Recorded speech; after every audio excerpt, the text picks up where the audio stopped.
বড় মামি, ও বড় মামি, পুপু দাদা নতুন বউ নিয়ে আসতেছে। ও বড় মামি, বড় মামি।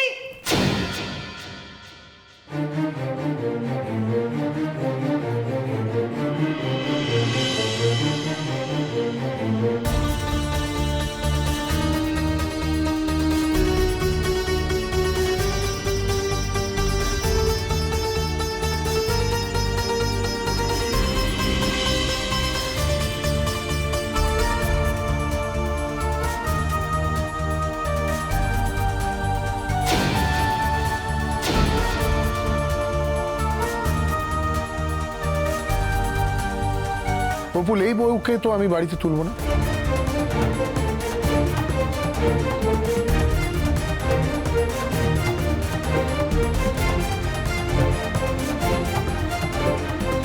একে বিয়ে করে তুমি এনেছো, সেটা তোমার সিদ্ধান্ত, ওর দায়িত্ব তোমার।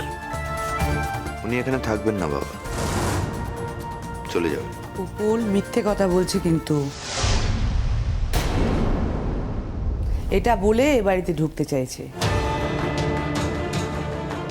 একবার ঢুকে পড়তে পারলে নিজের অধিকার যখন প্রতিষ্ঠা করে ফেলবে তখন গেড়ে বসবে আর বেরোতেই চাইবে না। এসব ক্লাসের মেয়েদের আমি চিনি।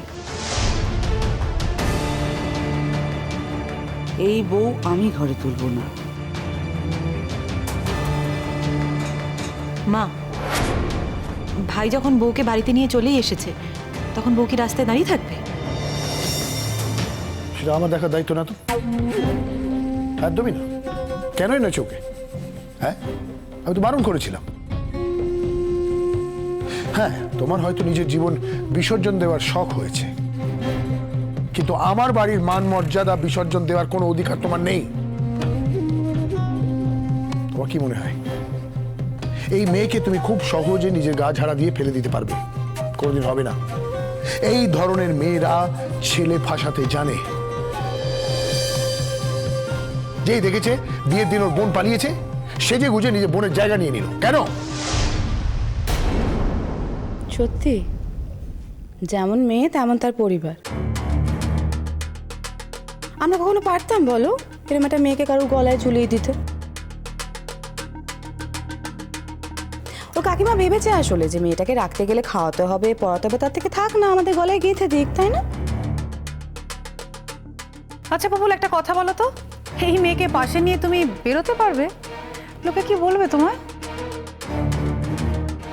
এখন এতগুলো কথা বললে মেয়েটাকে হিউমিলিয়েট করে কি লাভ কি কাকিমণি? ভাই যখন বউকে সঙ্গে করে এনেছে তখন বুঝে পড়াটা তো ভাইয়ের সঙ্গে করলেই ভালো। আমার যা বলার ছিল সমস্তটাই বলা হয়ে গেছে। একটা কারণ ছিল, তাই বিয়েটা করতে বাধ্য হয়েছি। কি কারণ? এরই মধ্যে কি কারণ ঘটে গেল বলতে পারো পুপুল? এই যে মেয়ে, তখন তুমি পুপুলকে ফিসফিস করে কি বলছিলে বলো তো? পুপুল একেবারে গলে গিয়ে তোমাকে বিয়েই করে ফেললো।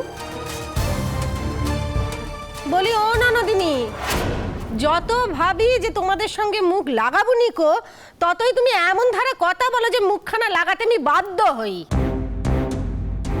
ছেলের সঙ্গে মেয়ের কি কথা হয়েছে তা তোমাদের কেন বলতে যাবে গা? হ্যাঁ, এমন কথা কেউ শুধায়? তাই তো, তুমি যে খুব খুশি হয়েছো সেটা খুব ভালো বুঝতে পারছি। হাজার হোক চাঁদ ডোবা গাঁ বলে কথা, তার উপর আবার নিজের জুড়িদার কিনা। না, এখানে এত কথার তো দরকার নেই। উনি যখন বলেছেন চলে যাবেন তখন চলে যাবেন। আর তাছাড়া আমাদের বাড়িতে তো অনেক সময় গেস্টও এসে থাকে, আমরা সেইভাবে ব্যাপারটাকে দেখি, সেইভাবে ট্রিট করিও নাই। একটা কথা আমি স্পষ্টভাবে বলে দিচ্ছি পুপুল, আবার জীবন থাকতে এই মেয়েকে আমি কোনোদিন নিজের পুত্রবধূ হিসেবে মেনে নিতে পারবো না। ও যে কটা দিন এই বাড়িতে থাকবে যেন আমার চোখের সামনে ঘুরঘুর না করে। আমার একটা রিকোয়েস্ট আছে বাবা, সবকিছু যেমন নিয়ম কানুন মেনে হয়েছে, বাদবাকি কাজটাও আমি চাই নিয়ম কানুন মেনেই হোক। তুমি কি বলছো পুপুল? একবার বলছো এই মেয়ে এ বাড়িতে থাকবে না, আর একবার বলছো বিয়ের সমস্ত নিয়ম কানুন মানতে। তোমার কথার মানে তো আমি কিছু বুঝতে পারছি না। মানে আছে মা। ধরো যাদের বিয়ে টেকে না, মানে ডিভোর্স হয়ে যায়, তাদেরও তো বিয়েটা নিয়ম কানুন মেনেই হয় নাকি? কোয়েল, আমার মনে হয় মেয়েটাকে টাইট দেওয়ার জন্য পুপুল এটা জেনে বুঝেই করছে। বৌদি, তোমার ছেলের মাথায় কিন্তু বুদ্ধি আছে। শাহানাদি, আফটার অল দুজন ব্যারিস্টারের ছেলে তো। তোমরা কি বলছো আমি কিন্তু কিছু বুঝতে পারছি না। বৌদি, এটাও বুঝতে পারছো না? আরে বিয়েটা না হলে ডিভোর্সটা হবে কি করে? পুপুল চাইছে নিয়ম কানুন মেনে মেয়েটাকে বিয়ে করে তারপরে একেবারে ঘাট ধাক্কা দিয়ে বাড়ি থেকে বের করতে। তার জন্য কি করতে হবে? বিয়ে করতে হবে, নাহলে ডিভোর্সটা কি করে হবে? এই জন্যই বোধ হয় পুপুল বারবার বলছে, কারণ আছে। এই মেয়েকে কিন্তু আমি ঘরে বরণ করে তুলবো না। পুপুল ভাবছে ডিভোর্স করে ব্যাপারটা চুকিয়ে ফেলবে, কিন্তু এই মেয়েই পরে ও বধূ নির্যাতনের কেসে আমাদের সকলকে হাজতবাস করাবে, আর আমাদের পুপুলের নাকে দড়ি দিয়ে ঘোরাবে। কম তো দেখলাম না এই জীবনে। বরণ না করতে হলে করো না, আমার যা বলা পরিষ্কার ভাবে আমি বলে দিয়েছি। চলো ঘরে চলো।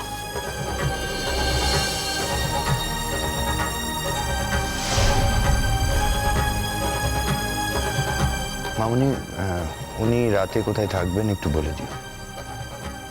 ও চাঁদ বাবা, তুমিও চলে যাচ্ছ? হ্যাঁ, আমার তো এখানে থাকার আর কোনো কারণ নেই।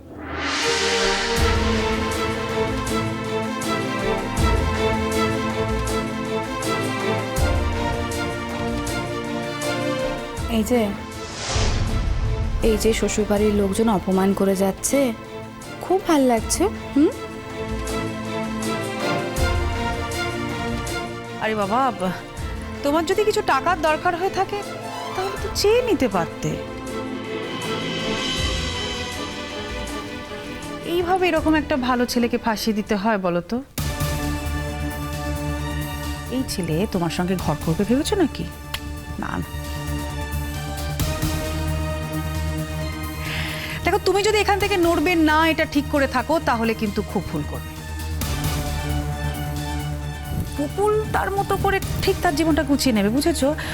এখন যদি তুমি সত্যি নিয়ে ঘর করতে চাও তাহলে সেটা অন্য ব্যাপার। এই বাড়িতে অবশ্য সেই ট্র্যাডিশন আছে। আহ কাকিমণি, অনেক তো বললে, এবার একটু থামো না প্লিজ। যা সত্যি তাই তো বলছি সাজি। তোমার যদি এখন তোমার ভাইয়ের বউকে খুব পছন্দ হয়ে থাকে তাহলে বরণ করে নিয়ে ঘরে তোলো না। চলো শাহানাদি, এখানে তো আমাদের কোনো কাজ নেই। আমি শুধু ভাবছি, জানো তো, এই কাল যখন বউ ভাতের নেমন্তন্নে আত্মীয় স্বজনরা আসবে বাড়িতে, তখন আমাদেরকে কি লজ্জায় পড়তে হবে সত্যি। এসব ভেবেই না দাদার বৌদি বলেছে কোনো কিছুর মধ্যে থাকবে না, বুঝলে?